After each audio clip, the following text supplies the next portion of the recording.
Welcome to Songs of Inspiration, a monthly podcast that brings you interviews and performances by local singer-songwriters with the goal to give space to the music community and share local artists' messages and stories with the world. I'm your host, Lars Wickland.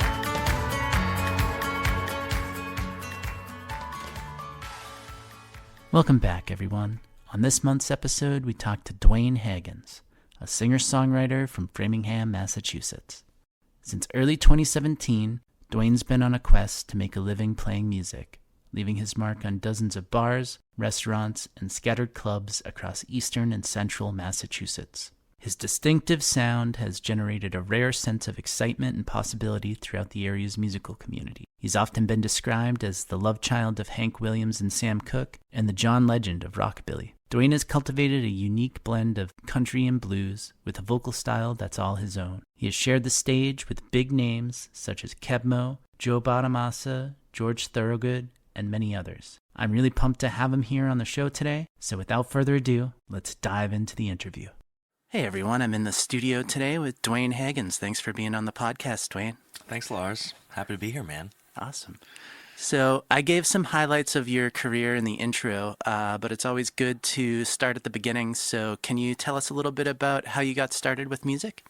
Yes. I started at the very end of 2016. I did my first open mic.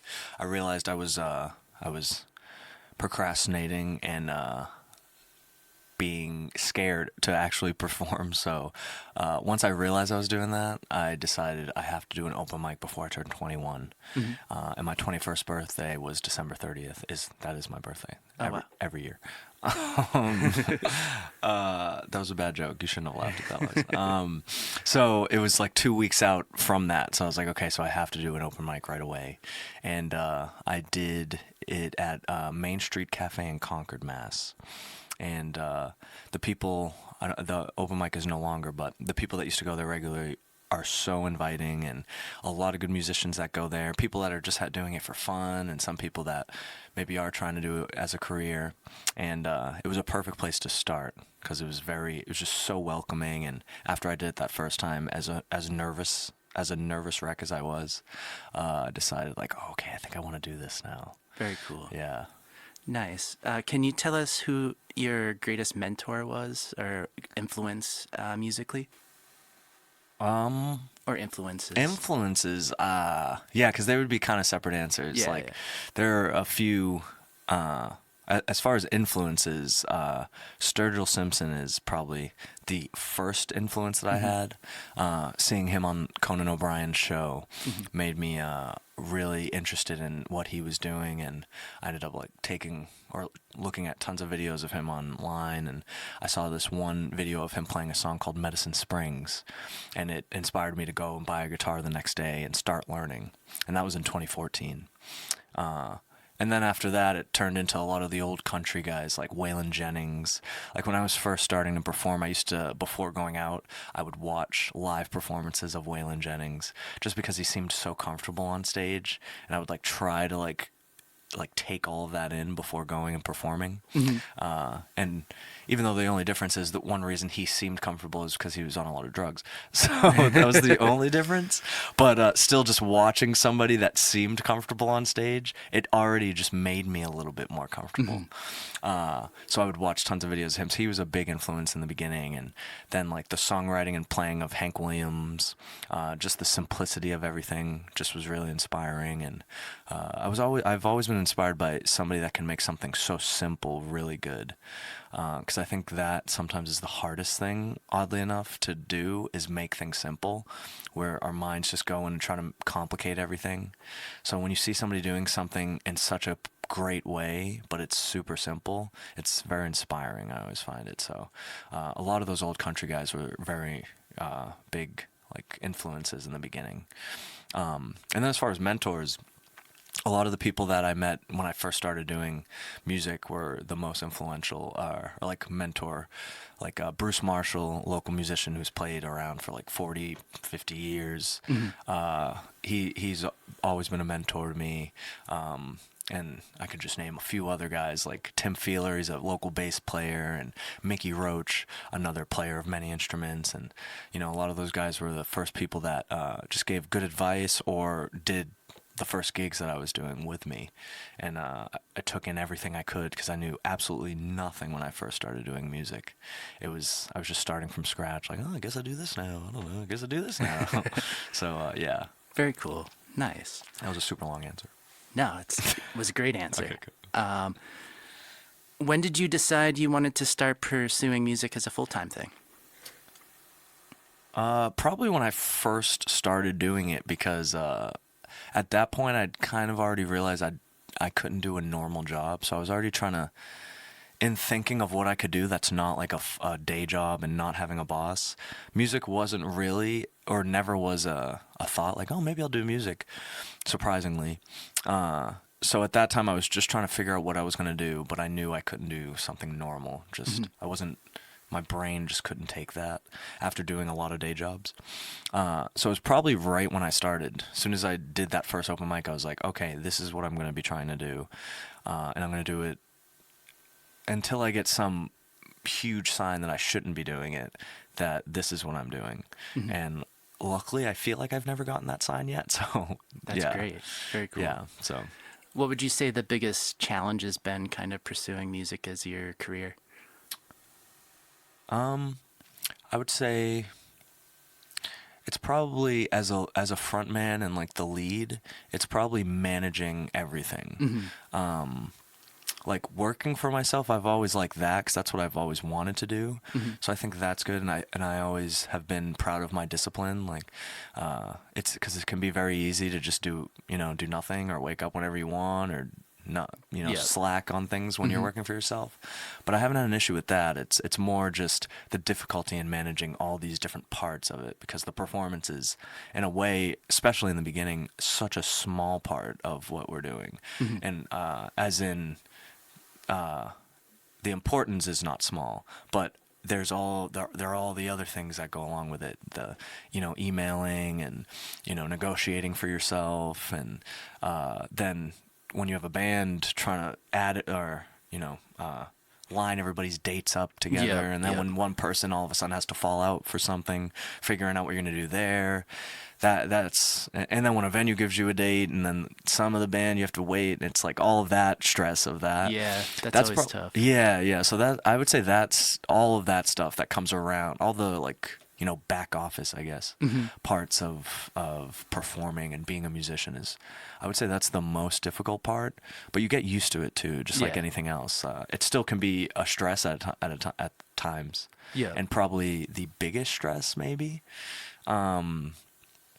But it is, you do get in these pockets of getting used to it in the very beginning, and then all of a sudden it's kind of second nature. And then you get thrown off every once in a while, but you know how to handle it, you know. So, but that is probably the most difficult thing you face on a daily basis or regular basis, is all of that, all of the stuff that is non-performing or writing. Yeah. And then I guess writing can be difficult too. Sometimes you get in writer's block, and definitely, it's frustrating, and you have to remind yourself that you don't need to be writing. You don't have to write a song every day. Yeah. Because I think probably like many. In the beginning, I would always tell myself that. It's like, as soon as you can't write a song, you're like, oh, I suck. I should just retire. I should do something else. I should go work anywhere else. So, yeah. It's reminding yourself of the things that you already know. Definitely, yeah. Do you have any creative routines that kind of keep the inspiration flowing when it comes to writing? I would say, yeah, I think they've changed over the years, too. Like, one thing I like to do now is if I have an idea, I don't always rush to write it down or record it. Sometimes I want to see if that idea will even last. Mm-hmm. And if it doesn't, if the next day I can't really remember what it was, then I'm like, there will be endless other ideas. Yeah. So one thing I think helps is to not I don't want to try to capture everything. I think of it as like hoarding artistic, like, or hoarding ideas. It's like, I don't need every single idea I come up with. I don't need to try for every single idea. And sure, I may lose out on some good ones that way, but I'll also lose out on a ton of bad ones because most of them are bad, you know? So that's one I've been really doing more recently, is not trying to save everything. But then also getting away from the everyday life of working when you're doing this. That really helps, to go do something different, or take a break, or not play that many gigs if you can do it, if it's feasible. Or take a trip, like all the things that kind of just like get your mind to settle, or go hang out with friends for a weekend and not worry about work. I think that stuff really drives creativity, and just being out in the world. Like, I love going out alone a lot. Like, I try to go out to breakfast a lot by myself, or go to dinner by myself, and that's cool. And you just take in the world a little bit more, rather than when you're with friends, you're right there with friends, and you guys are riffing together, and that gets creativity too. I get a lot of stuff out of friends just from weird or dumb things they say. Nice. But it also is good to just be alone and be able to like really scope the world and be like, oh, that's a good idea. Oh, maybe that for a song, or that's cool. Or a title of this, or an art, like a idea for art, like a poster or something like that.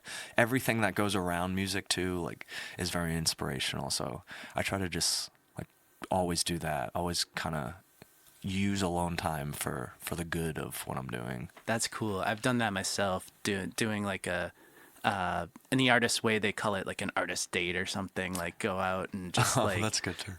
See a show, or like get a meal at a cool restaurant, or see some like art and just kind of get inspired and stuff, and it really does help a lot. Yeah, that's another great point. I love going to see music when I can too. Like, or a show, or comedy too. Like, I get a lot of inspiration from comedy, because I was saying earlier that one of the things I love is comedy, stand-up comedy, and just all the ins and outs of that, because there are a lot of parallels with that in music. And even just listening to podcasts of those guys and their conversation sparks inspiration, and going to see them live, or going to see music live, like, that's really that does a lot for me too. It's nice to see, whether it's really bad or really good or anywhere in between. It gives you something that's a good idea, or I don't know. I agree with you that it's nice to go out to a show too. Definitely. Cool. You've played with some big names like Joe Bonamassa and Kebmo. Can you tell us a little bit about that experience and what that was like? Yeah, that was really cool. That was last 2022 February.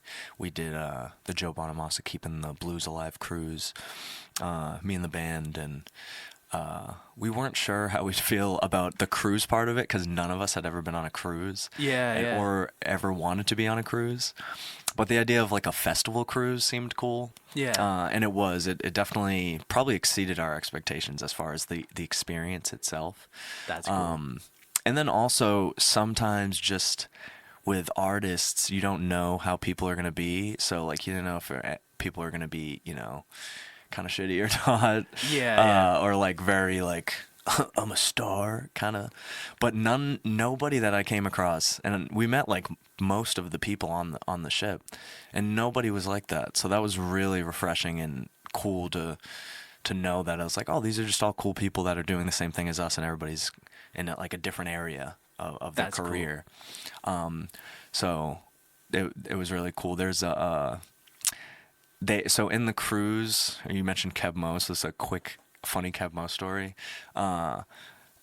In each room on the cruise, they would play all the artists, like they would play a video. Like before the cruise, the artist team or the artist got to send in a video that you wanted that they might use, and they put them all on the TVs that were in the rooms on the cruise.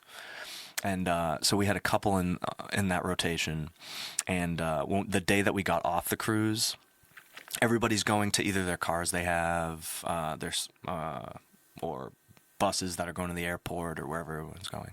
So all my band was on the bus, and I wanted to run to the bathroom real quick, and I saw Kev Mo going to his car. So I was like, and we had played with him at one point. We played with him, Joe Bonamassa, and then Jimmy Vivino and his whole backing band.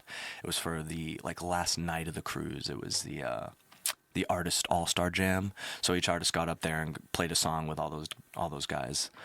And Kev Mo was up there, and so we played with him, and it was fun to do that. So then when that last day and we were going to the buses, I ran to the bathroom and I saw Kev Mo, and I was like, "Oh, Kev, it was really nice to meet you, man. It was nice to play with you and everything." And he's like, "Oh yeah," he's like, "I saw some of you guys' videos on the TV," which obviously is very cool. We've listened to Kev Mo for a while, and now the band and I always quote this because he was like, "I see your ass."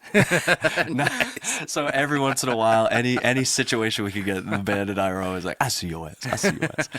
Nice. It was cool. He was such a nice guy, and everybody was on there. And Joe Bonamassa too. He's a really, really cool guy. I mean, he supports all of those artists. Like, he gets tons of young up and coming artists to get on there, as well as the big names like Kev Mo or George That's so Thorogood. cool. And yeah, so it's really cool that people that have that kind of pull are still like thinking about all the people coming up. Yeah, because it's yeah. very easy to not, and you can't even really shit on those guys that do that. It's like you're so in your own world sometimes when you're wherever you are. If you're a even bigger star than Joe Bonamassa or a little lesser star, it's like that world is, you got so much going on, so it can be easy to not have time to think about the people coming up. Yeah.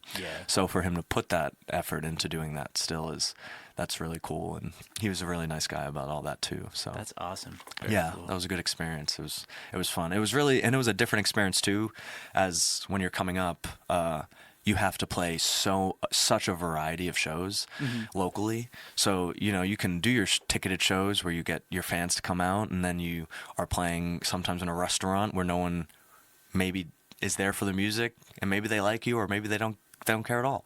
So to be on that cruise or a cruise like that, you get all these shows booked, and the rooms are full, and you don't have to worry about like selling tickets because people are going to be there, and they get to look at the schedule and decide who they want to go to.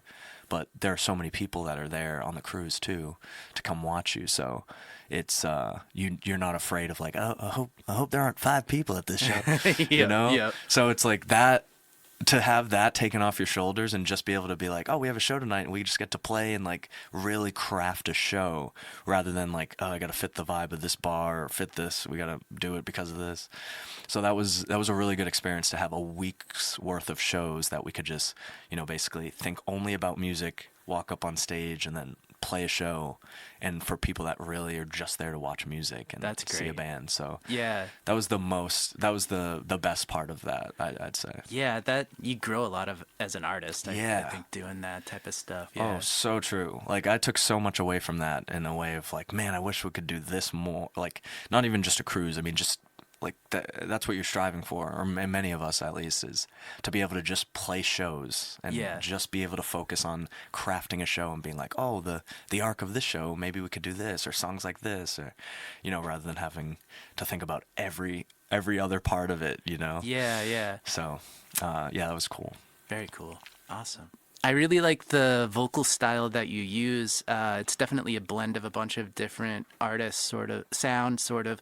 How did you go about discovering that sound vocally and figuring out like what you wanted to do? I think for me it really helps to not think too much about strategy. And I say that like there are things you have to strategize about, but as far as how I'm gonna sing or how I'm gonna play, I try to just do whatever comes out, and then I can analyze it after, seeing if I like that or not. And I think what has molded my vocals the most, because I never got any training, and I never knew I was gonna even do music until 2016.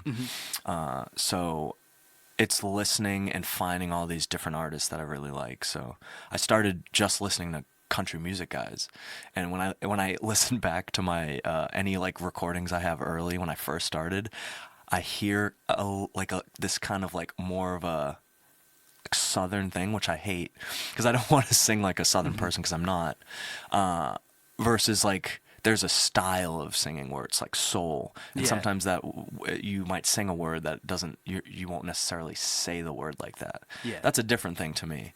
But I never wanted to sing with a Southern accent, and it's hard at first when you don't know how you sing, and then you're listening to a lot of these like guys like Hank Williams and Waylon Jennings and Johnny Paycheck. So then I started finding out through those guys in a way, just them covering a song by whatever, the Doors, and be like, oh, who are the Doors? And then I find out, friends show me Leon Russell, and I'm like, and Leon Russell is probably my biggest inspiration right now. Very cool. Him and Delaney Bramlett, those are my two favorite artists of all time. Very cool. And not to go on and on, but Delaney, when I first heard him sing, it was this really weird thing of, I was like, wow, this is how I think I've been singing or going for the entire time. Like, you're sitting in the car and you're singing along to a song, and you're kind of ad-libbing, or maybe you sing like how you feel, like, oh, if I was singing it, and you're alone, so you're just like trying things out. And I would do that when I was first listening to stuff that I'd never heard of his, and I would like throw a falsetto in, and then he would do it at the same time, and a song that I'd never heard, and I was like, oh yeah, see, this is who I think I relate to the most. That's so it was cool. it was weird to find him, and I just really love his music and his way of singing. And then Leon Russell too. I really appreciate his role as a band leader through his career. I think he was really good at that, and his songwriting is very unique to him. Yeah, great songwriter. Yeah, and I love that, and I love. What really hits me the most with a singer is somebody that sings and they're not taking themselves too seriously. So there's like a playfulness in vocals, and I think Leon Russell is that. He would throw in these weird falsettos that aren't necessarily like great sounding, but it is great because it's just feeling. And like Ray Charles is somebody I relate to in that way too. He has like funny vocals in a way. And the band Mungo Jerry, their hit was In the Summertime, an old English band, and Ray Dorset was the lead singer of that, and he is just, all their music is just ridiculous and playful, and his vocals are that. So I really appreciate vocals like that, and I think the more I heard singers and sing in different ways, it was really helpful to kind of mold my own vocals. And you take a little bit from everybody, and then it molds what your sound is, And Jim Morrison too, throw him out there. I really love. I think he had very unique vocals. Like even as a crooner, and like you can find guys that you could say are similar in that way. It was a unique way of singing, especially over like rock and roll or like jam bandy kind of stuff. So kind of molding all those, and then even somebody ridiculous as like Tiny Tim, like sticking weird falsettos and like these crescendoing weird nonsensical things. Like I think that's fun to do in performance, because I could just sing a song and just sing it as a singer, and then there's like singing where it's just like feeling. I think that's what makes me attracted to a performance too. Like when I'm seeing a band, there are so many good singers and good players of everything now, but how do you put your own spin on it, and how much are you like, I'm just going to do this because I feel like doing this, and it might not even sound that great, and I'm just going to throw it out there. Like that's the most interesting to me. And I think it goes with my personality too. Like I just like to I really appreciate comedy and like making things fun or funny. Whether it's not funny to somebody else, but it might just be funny to you. Like I think that's important to add to my performance, at least. Yeah, it definitely makes it unique. And like, watching some of your videos, the Tiny Tim reference is interesting, because I heard some of that and some of the like vocal stuff you do with the falsetto. Little pieces everywhere. Cool. You can. It's fun to just throw all of that in. And I never really listened too much to Tiny Tim, and then the last record that we did, or the most recent one, Call Me Boston, we were recording at Top Hat recording studio in Knoxville, and the engineer John Harvey, when we were mixing, he was like, we were mixing or listening to something that was not going to be on the record. It was just ridiculousness. And he's like, oh, you're doing like a Tiny Tim thing. And I'd known of Tiny Tim through movies like Insidious and things like that. But I never really tried to listen to anything else besides like tiptoe. So I was like, let me see, I want to see what else he did. And then I just like went through like this 2-week period of just listening to a ton of Tiny Tim stuff. And everything he does is ridiculous. There's nothing that seems serious when he was doing it, because he was like, as far as a showman, like that was basically all he was. It was, I'm sure he felt a lot of stuff too, but or he definitely felt a lot of stuff, but it was fun to take some of that stuff away too, because I was like, oh well, I do falsetto, but I could just, it was cool. It made me think about it differently. You know? Yeah, his music's very fun to listen to. Yeah, it is. It's very upbeat and fun. Yeah. If you want to if you're like, I don't feel like listening to a sad song or this meaningful song, I just want to listen to somebody just bullshitting. That's Tiny Tim. Definitely. Cool.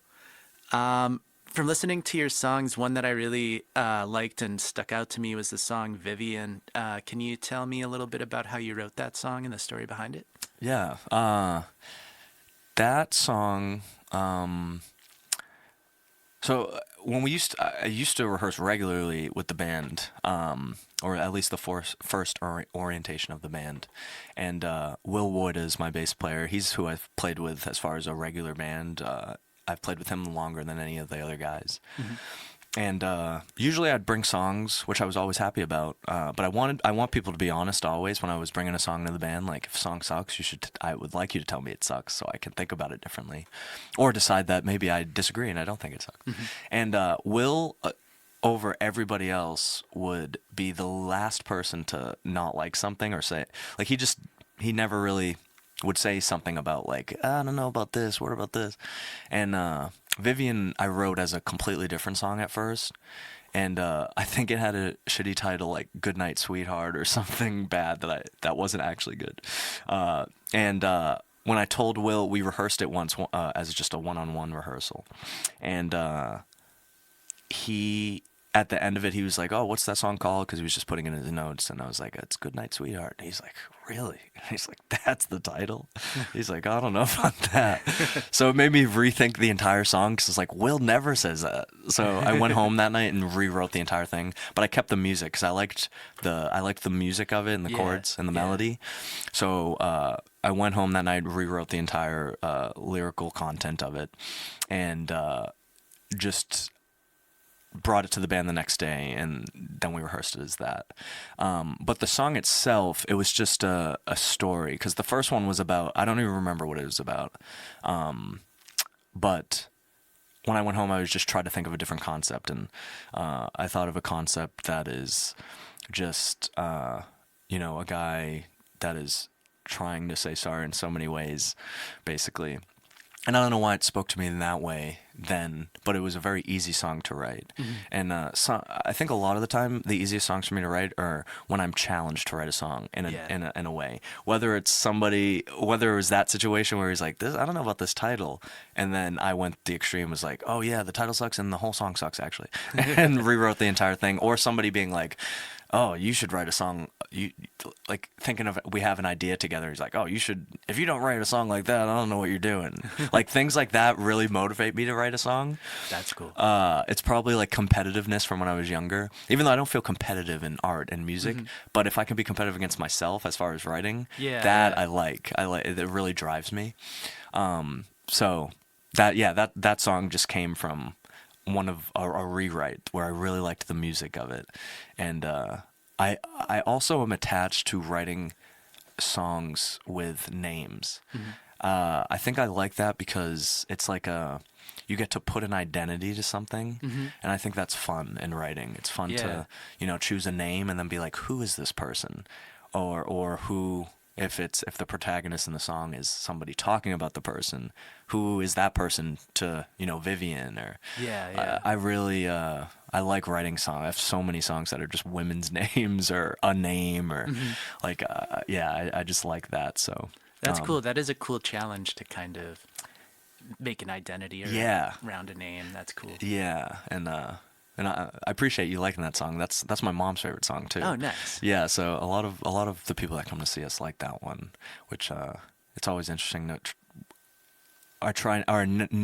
no more do I try to wonder why people like songs, because you might write a song that you think like, oh, I think people might really like this one, and then they like the one that you thought nobody would like, or they like the one that you didn't think anybody would like, but it was more for yourself. I didn't really think of Vivian in that way. I just wrote it and liked how it. I like singing it. You know, it's still one of the songs that I like singing the most. And, that's awesome. Yeah. Cool. Yeah, I love the guitar parts on that too, like the leads and stuff. Oh, cool. Were you listening to the most recent one? Yeah. Oh, yeah. That's Aaron Shreve on guitar there. He's great, and that's a good song. That he shines on that one. Yeah, definitely. Yeah. Very cool. Yeah. I saw you signed recently with Verdict Records. Can you tell us a little bit about that? Any plans for like a tour, or new music, or anything in the near future? I would love. That's really what I would like to be doing with the bands as soon as we can, is to start touring. It's just so hard, you know, like money wise to do it yourself. You know, you hope to either get attached to a tour with somebody else, or at least when you're at where we are, or you know, you're still gaining fans, and you're, you know, hoping that basically somebody else can be paying for the tour. Yeah. But yeah, Verdict. I signed with Verdict in the end of 21. And I heard about Steve Berger's the head of the label, and I was introduced to him through a man named Bob Duteau, and he books us. Bob's an agent. He books us for a lot of bigger, like the cruise that we got and things like that. And Bob works for Live Nation, and he had worked with Steve Steve's also a lawyer, and he had worked with Steve over the last, you know, their whole careers, and different times where Steve might have been representing somebody that, you know, Bob was booking or something like that. And he told me about Steve, and he said, oh, he's just started this indie label, and how an indie label can be favorable sometimes for an up-and-coming artist, because, you know, they can spend more time on you rather than going to there are a million labels now, but rather than going to a label that you're signed to, but then you're just kind of sitting there because they have way bigger fish on the label, and you're kind of just lost. So I like the idea of that, and then I also like the idea of being introduced to somebody, because every single artist now is, you know, you get an email from somebody that says they have a label, and it's kind of sketchy now. Yeah. Right? Like, unless you're getting a recommendation from somebody you trust, it's kind of hard to decide that, unless you know somebody that you can ask that you know on their label, or it can be tricky now, but also it's very favorable for us, because you can, with social media and the internet, you can do your own background checks on pretty much anybody that's reaching out to you. So that made me feel safe that I was getting recommended through somebody. And we Zoomed, and I liked what Steve was saying, and I liked how much or how little he was going to be involved with creativity. You know, they weren't trying to steer me or the band in a certain way, and he liked us for what we were already doing. Like, you know, I wouldn't say we're a jam band, because we have songs, but it's like we have elements of jam band. When you come to see us live, we might play a 25-minute version or a medley of 8 songs in 30 minutes or something. And so I liked that he liked that, because at least my idea of a label was wanting to put out, like, you know, 2.5-minute pop songs, which are cool too, but I don't want to only do that. So I liked that he liked live, and he really like the idea of eventually doing a live album, which we might do soon. That's cool. Yeah, and that might be the next thing we do, and so that made me feel like very good about it. And then the fact that it was just a digital, you know, we have a digital distribution deal, which I like. That's another thing that's I'd say safe for an artist. If you're signing a deal with a label or somebody, you know, signing a digital distribution deal is a very it's not you're not giving everything away, you know, by doing that. That's awesome. And somebody that has more connects within, you know, able to help your music there. You know, every album we released before this basically has done nothing, because you know, I don't have, especially when we were starting, you know, we put out an album like a year after I started. And you just you have no ways of really like promoting it across the world or whatever. You know, so that was Steve has helped in that way, and Verdict, and they're so easy to work with, and they're good people. So that's great. Yeah, very cool. Happy for you that you have that, and getting your music out there and stuff. Thanks, very man. Cool. What's one piece of advice you'd give to singer-songwriters that are just starting out? I would say to be as 100 or 200% of yourself as you can possibly be. I think it's so easy, like, and to not be attached to, I guess you have to know what you're doing it for, but if you're coming in it hoping you just want to be like a star, it's going to be so much more difficult and less fun.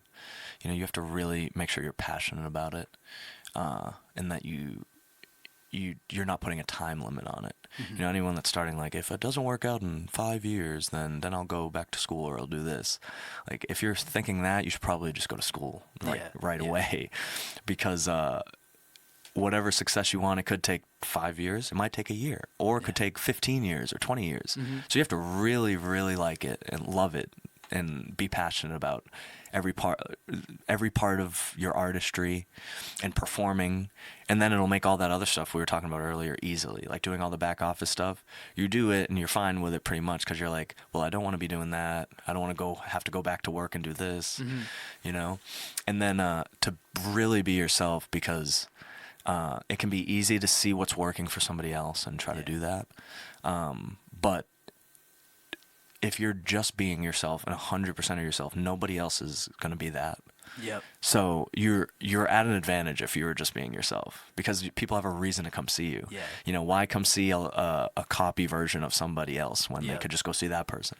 Definitely. So to be comfortable in being your weird self, however weird you're like, I don't know if this will even work. It probably will work better than copying somebody else. Definitely. Or trying to like be a version of that. So I would say that's the biggest thing that I learned, just through doing it so much in the beginning and now still, is to always just be 100% of myself. The weird ideas, just go with those weird ideas and decide they suck after you try them, and then to really make sure you love it and not try to take these shortcuts that are I just want to get there quickly. Because you want to be able to just be like, whatever happens, and I'm just going to keep liking this and keep playing. And then the last part of it, I would say, is just to make sure you're playing live a lot. Mm-hmm. I mean, you can go the social media route too. I guess that is an avenue now. But I think social media can be it can be a downer when you're trying, because there's so much on social media. It's very easy to get lost. Yeah. But if you're going out and performing and you're gaining fans that way, and then also having a presence on social media, you don't have to just rely on the social media part. Yeah. Just take every gig you can at first until you start having gigs, and then you can take the better ones. Just play as much as possible, be in front of eyes. Like, I think those 3 things: love it, be only yourself, and then just play as much as possible. Definitely. Yeah, I think especially when I go out and see live bands and stuff, like, seeing someone live makes me want to go find them and stuff a lot more. It has more of an impact than just seeing it on social media, where it can get lost in the shuffle. Right. Even when you see it, right? Like, you'll see it and be like, wow, that was really cool. And then you move on to the next thing that you're looking at. You slide down one more. Oh, this is sick. Let me go check this out. And then you forgot about that other person already. Yeah. Even if they were good, Yeah. So I'm that same way and even if I see somebody online, I would rather, if I like them and I do stay with it and like go look at their website or something, I want to go see them if I really like them, and that'll tell me if I really like them. Yeah. And then seeing them live, same thing, is like, oh, now I want to go listen to your stuff. Yeah. Yeah, I'm with you there. Cool. Yeah, that's really solid advice. Awesome. I'm excited to hear some music. What songs are you going to play for us today? Oof. That's a good question. I'll do. I think I'm gonna do some originals that aren't recorded. Okay. Today. Cool. Yeah, probably. And I might even change my mind once I get out there. But I think I'll start with one. There's a song that I wrote. One of the first songs that I wrote.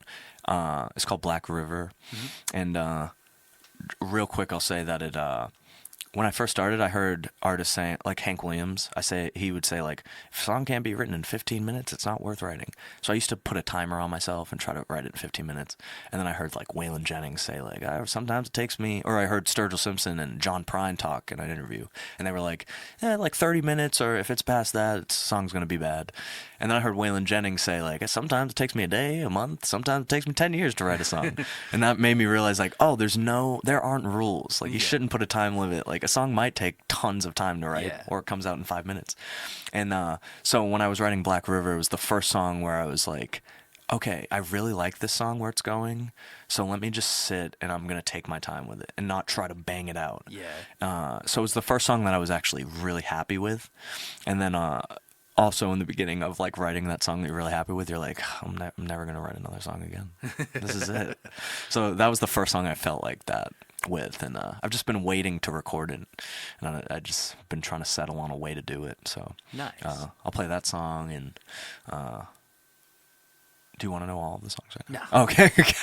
Good, because I'm not sure. I'll feel it in a moment. Cool. Yeah, we'll figure it out in the moment. Yeah. Awesome.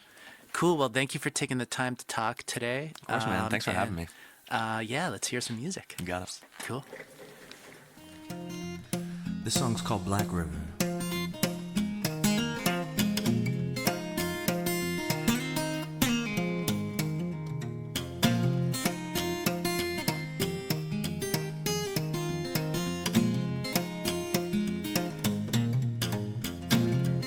And I traveled down long Black River, yeah, on my ride to sin.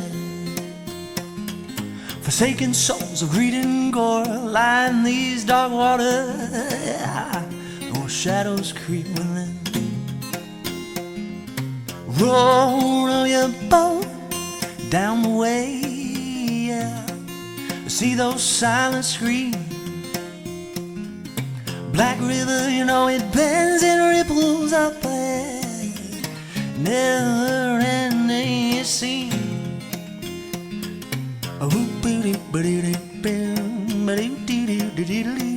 Yeah.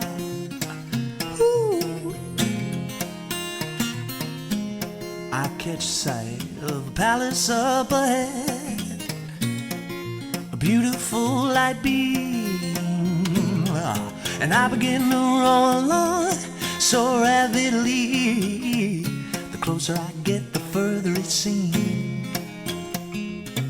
Something lingers in the air, some sort of entity.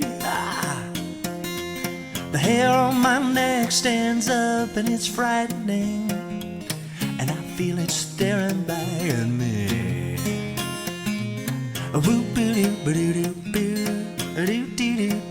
Yeah.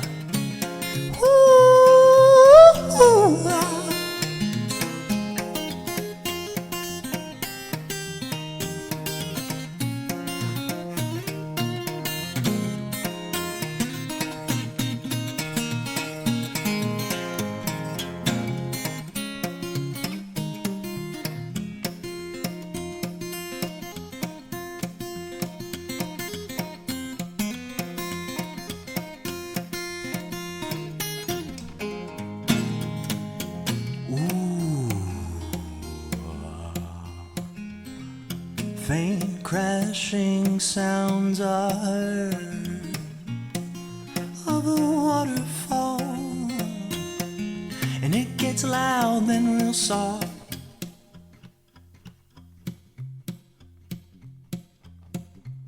Then placidity, and I scream for help, but no one hears my call.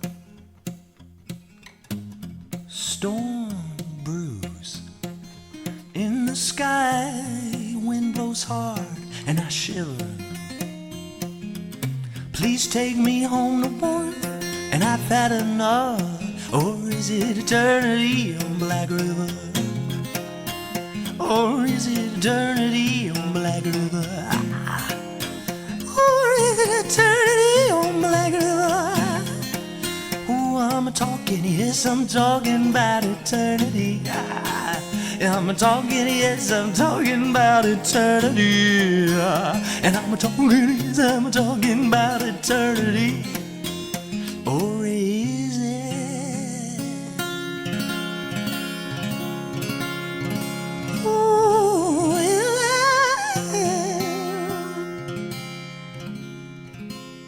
I'm standing on eternity, and it's on black.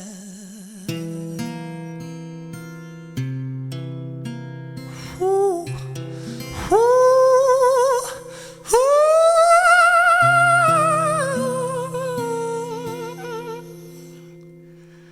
Black River.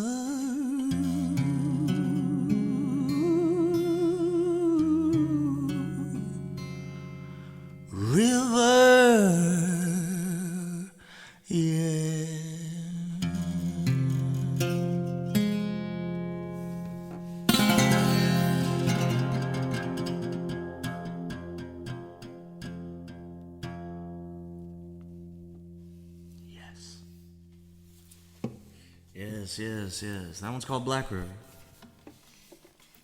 I'm gonna do a song now. This song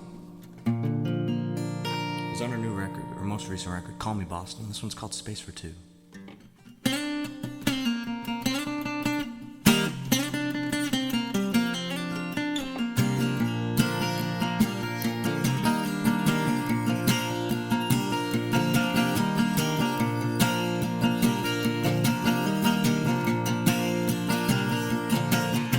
I don't know you, but I'm trying to read you. Help me understand what goes on inside your mind. There's not a cozier cafe for an attempt to woo. And after tea we'll take a stroll outside, hoping that I'm the man inside your mind. Or is it a mystery, man, you want in your life? Heaven knows if there's a life with you. But on top of every cloud there is a space for two. Yeah, space for two. Oh, space for two. And the top of every cloud, my love, there's space for two. My eyes are deaf, so your words aren't coming through. I'm caught up on the attempt to read your mind, pouring out of how long ago's made you blue. Well, I'm cracking jokes, hoping that your lips make a smile, babe. Hoping that I'm the man inside your mind. Or is it a mystery, man, you want in your life? Heaven knows if there's a life with you. But on top of every cloud there's space for two. Yeah, space for two. Oh yes, a space for two. On top of every cloud, my love, there is a space for two.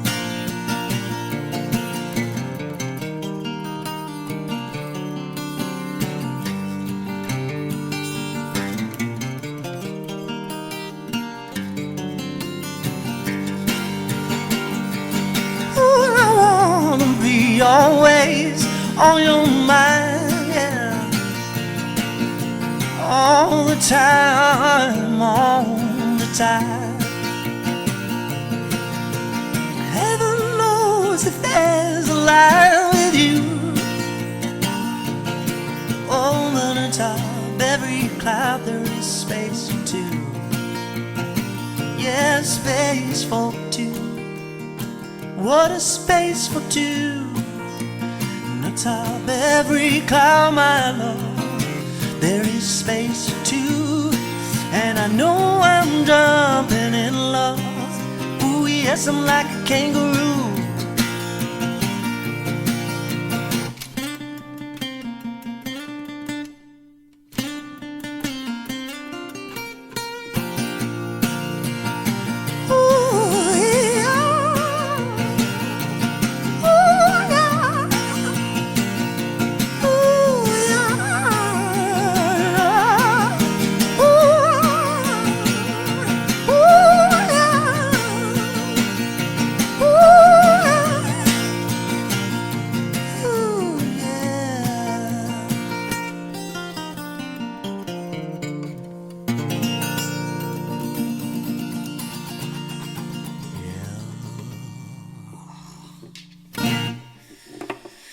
Yes. I want to thank you, Lars, for having me out for the podcast. I really appreciate it. You can check out all the music and find out where either I will be or me with the full band on DwayneHaggins.com. We play a lot locally, so you can come see us. Please come see us. Please come see us. I'm going to end with this last song called Song About Nothing. This is another one of the first songs I ever wrote. It's not recorded, but it's recorded right here, right now.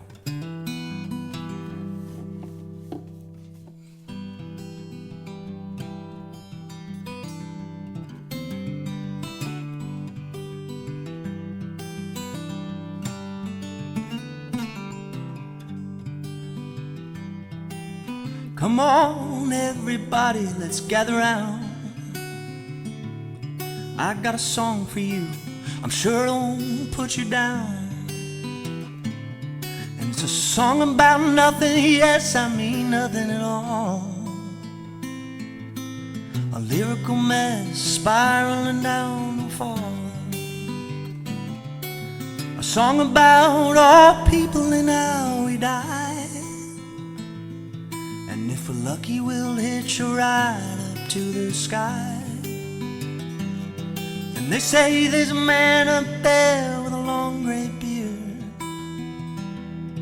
an invisible man who people say should be revered. A song about how my guitar needs new strings, and a song about how we'd be in trouble if pigs had wings. Flying overhead, shitting on all of us, that's right. Chemtrails in the sky put there by the government. And a song about the country music on the radio. Beer, big trucks, dirt roads, you know how it goes. And a song about showing love by buying her ring. And a song about how some countries still have kings. Ooh, yeah.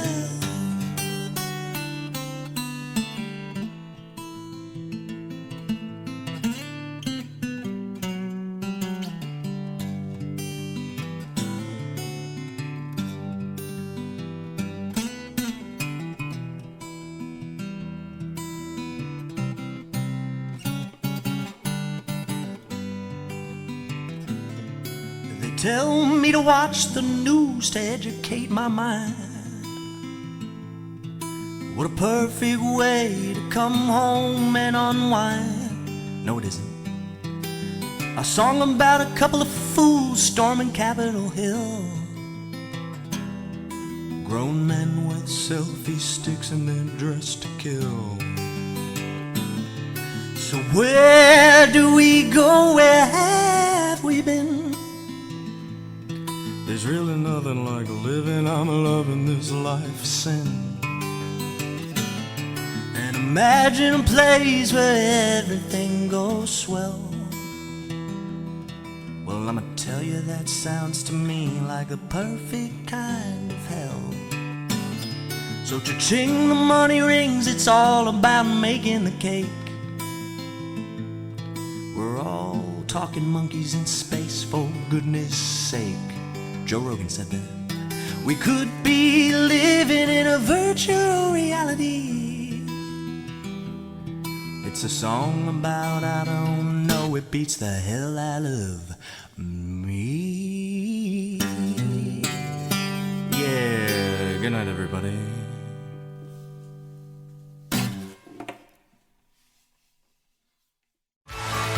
Thanks for listening to Songs of Inspiration. Until next time, keep supporting live music, stay safe, and be well. This podcast is produced by True to the Vision Music. For more information, check out larswickman.net.